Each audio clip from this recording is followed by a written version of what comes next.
The Galactic Council chamber fell silent as Ambassador Chen stepped forward, her boots echoing against the crystalline floor. Surrounding her were representatives from 47 species, each more ancient and technologically advanced than humanity. The Vraxians with their 6 arms and compound eyes, the ethereal Luminae who existed partially in subspace, the towering Krell warriors whose empire had stood for 10,000 years. They had summoned her here to demand Earth's surrender. Commander Throck of the Krell Dominion rose from his seat, his armor gleaming under the chamber's artificial suns. "Human," he growled, his translator converting his words into a bass rumble that shook the air. "Your species has been deemed a threat to galactic stability. In 3 cycles of your homeworld, we will arrive at Earth with the full might of the Dominion fleet. Surrender now, and your people will be granted the mercy of servitude." Ambassador Chen didn't flinch. She had been chosen for this role not just for her diplomatic skills, but for something the aliens couldn't understand: her ability to remain calm when the universe itself seemed to be collapsing around her. "Commander Throck," she said, her voice steady, "may I ask what provoked this declaration?" A Lumine representative flickered into solidity beside Throck. "Your expansion," it said, its voice like wind chimes. "In merely 2 centuries since achieving faster-than-light travel, you have colonized 17 systems. You build weapons that concern us. Your military grows at an exponential rate. You are too aggressive, too unpredictable." Chen allowed herself a small smile. "I see, you fear us because we've been growing quickly." "Fear?" Throck slammed his fist on the podium. "The Krell fear nothing. We have conquered 1,000 worlds. Our warriors are bred from birth for combat. Our ships are invincible. We do not fear you. We merely recognize a threat that must be eliminated before it matures." "Then let me ease your concerns with some honesty," Chen said, pulling out a small data crystal from her pocket. "You're right to be cautious, but you've fundamentally misunderstood something about humanity." She activated the crystal and holographic displays filled the chamber. Images of Earth appeared. Cities stretching into the clouds, orbital habitats, Mars colonies, fusion reactors. "What you've seen of humanity," Chen continued, "is us during peacetime. Limited peacetime, yes. We've had border skirmishes with pirates, minor conflicts over resources. But actual war? Totava?" She paused, letting the weight of those words settle. "We haven't fought a true war since before we left Earth." The Vraxian delegate clicked its mandibles skeptically. "Your history is full of conflict. We have studied your records." "Exactly," Chen said. "You've studied our history. Let me show you something." The hologram shifted, displaying footage from Earth's past. The world wars, the mobilization of entire populations, factories running 24 hours a day producing weapons, scientists working around the clock creating technologies in years that should have taken decades. When humanity goes to war, real war, we don't just commit our military. We commit everything. Every factory becomes an armory. Every scientist becomes a weapons developer. Every citizen becomes part of the war machine. She changed the display again. "Right now, Earth's military budget is 2% of our total economic output.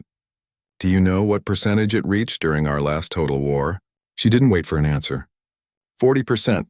And our economy was a fraction of what it is now.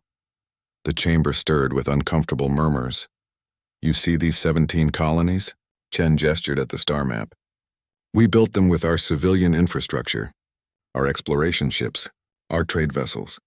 Now imagine if every single one of those resources was redirected toward war." Throck's expression hardened. "You threaten us?" "No, Commander. I'm trying to save you." Chen's voice was gentle now, almost sad. "You called us aggressive because we've colonized 17 systems in 200 years. The Krell Empire has existed for 10,000 years and spans 200 systems. Do the math. If we mobilized fully, if we converted our entire civilization to war footing as we've done before, how long would it take us to match you?" A Lumini scientist flickered nervously. "The calculations?" "They're concerning," Chen nodded. "We've only been in space for 2 centuries, and we've done all of this while maintaining our art, our culture, our civilian lives. We've been exploring, learning, growing. We've used maybe 1% of our actual capacity." She walked slowly around the chamber, making eye contact with each representative. "My people have a saying, humans don't want war, but we're terrifyingly good at it when we must be. We've been peaceful with you because we want to be part of this galactic community. We want to learn from you, trade with you, grow alongside you. The hologram shifted one final time, showing images of Earth's weapons research facilities, shipyards, resource extraction operations, all currently operating at minimal capacity. But if you bring war to Earth, if you force us to mobilize, you won't be facing the humanity you know.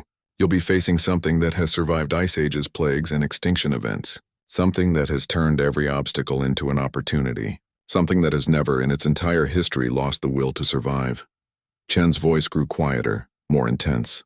We are currently a civilization that devotes most of its resources to making life better for our people.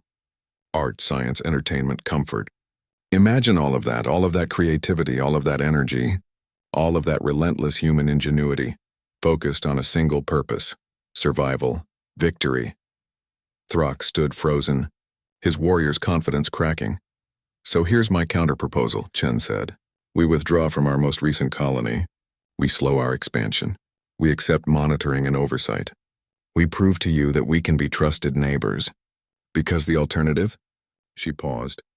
The alternative is you discover what humanity becomes when you take away everything else and leave us with only war.